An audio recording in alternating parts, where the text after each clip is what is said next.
Hi guys, this is Vinci Moto guys. Now guys, DIY tayo guys. So, ang gagawin pala natin ngayon guys is mag DIY tayo ng folding na ano guys, na plate dito. Bali may binili pala tayo na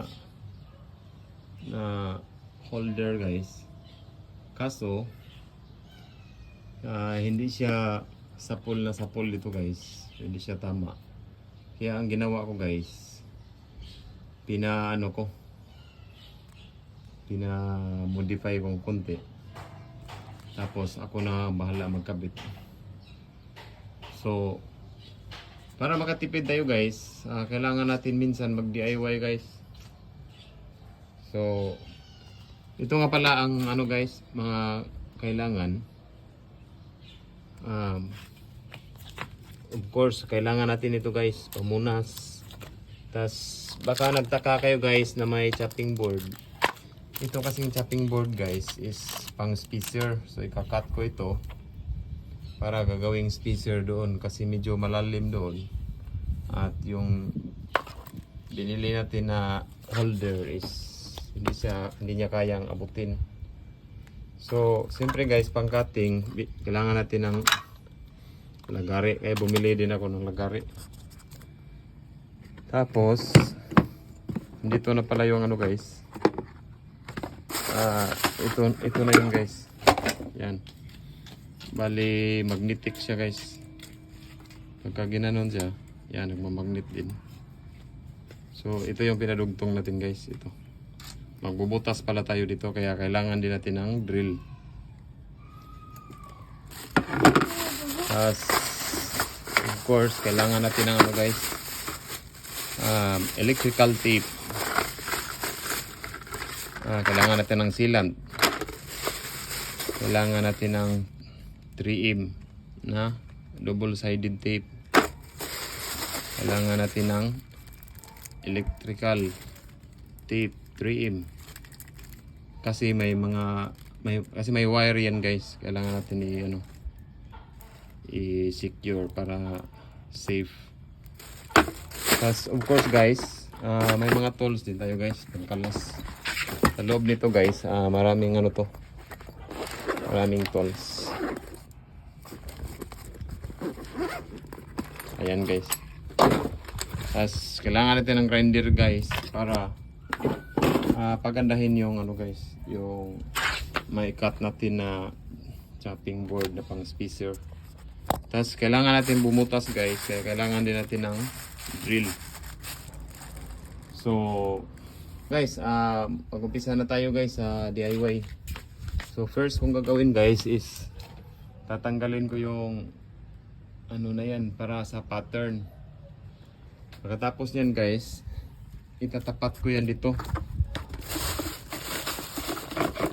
Tatapat ko yan dito para makuha ko yung tamang butas. Pagka nakuha ko na yung tama, saka na ako magdi-drill.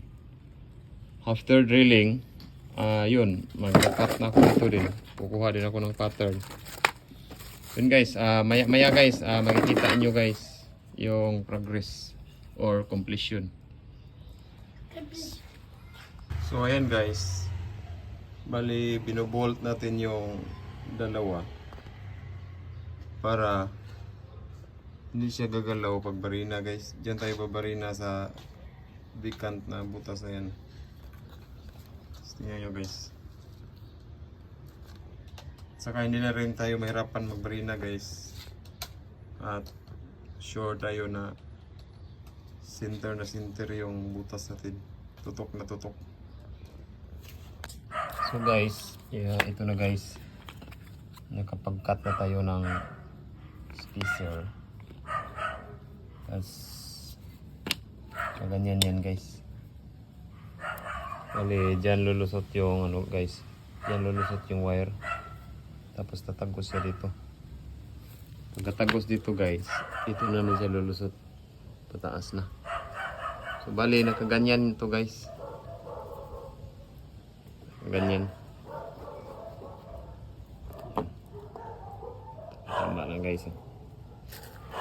So tapos guys, ilagay na natin yung ano dyan. Yung folding holder. Ganyan ang dating niya guys. Yan dyan. Yan.